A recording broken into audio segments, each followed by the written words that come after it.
I think the initiative's fantastic, and I think it's just a continuation of the strength of racing in New South Wales. It sounds patronising, but it's a fact.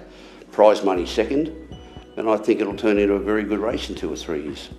I was always keen to get in, and then Neil Werrett, one of my racing partners and prominent businessman and racing guy, of course, Black Caviar, he jumped in. I said, great. And a couple of other guys got involved, Steve McCann and Colin Madden from Black Caviar days. So there's 4 of us in it, all 4 good, enthusiastic racing guys, and we're in it for a real good crack at it.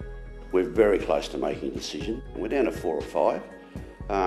Got everybody on tender hooks. We're getting a bit excited about it as well. So, yeah, watch this space. I think the betting's very interesting. You look at English today at 15 to 1. It's going to be terrific value in it for the punter, the owner. I'd say just, moving in, putting my punter's hat on. You might have 2s or 3s, 4s, 5s, 6s, 7s, and then I think you're going to get a gap and you're going to have probably 8s to 15s to 16s. I think there's going to be terrific value in the race. And warranting good horses, Group 1 horses, etc. Good 2-year-olds are going to be good 3-year-olds and things like that. So I think that part's going to be very interesting. One thing that conversation has come up, what's the track going to be like? Like Sydney and New South Wales have been dry, the East Coast has been dry as buggery, at the end of the day. We must be due for some big rain. Must be due for some big rain. Where are these Lennox Walkers, these long-time weather forecasters? So, there's another consideration. So, another reason to keep your powder dry and select later, I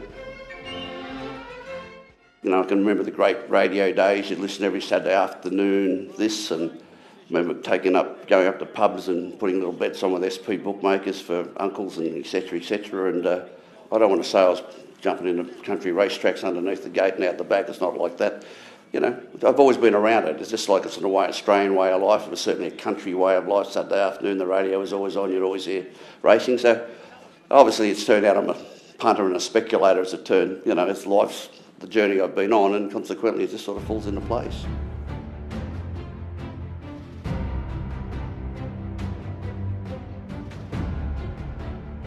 I love horses. Love them in general. I like them as a beast. I like their temperament. I like when a horse looks you in the eye. It's like talking to a human. Love breeding. It's like watching your kids grow. But of course I've had some good horses in my time as well. Went Cox Plates and Caulfield Guineas and Queensland Derbies and etc. So top of my list is Savabeel, of course. 3-year-old won the Cox Plate. Savabeel the leader, the 3-year-old in the Cox Plate around the turn in front of Regal Roller. Down the outside, Fields of Omar and then Starcraft. Savabeel with 100 to go, the leader. Fields of Omar's coming after him and then Starcraft, but it's Savabeel in front and it's a 3-year-old's Cox Plate. Savabeel beat Fields of Omar a length. But Savabeel just got my attention. Came out as a 2-year-old, won a 1100 metre 25 to 1 at Randwick on a mud track, heavy 10 as it is today.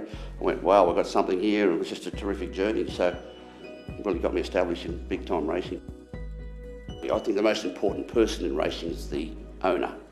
I'd say without owners, there's no other parts of I don't want to sound like that footballer that says that the players are important and the rest is superfluous, but the fact is, I see owners as a basis. I've been strong on syndication. Integrity of syndications is important. I think Peter and the administration racing is well on top of that now.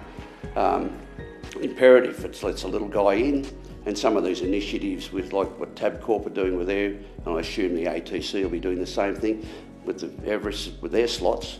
That'll be great door openers for other people, but syndication is an imperative part of racing.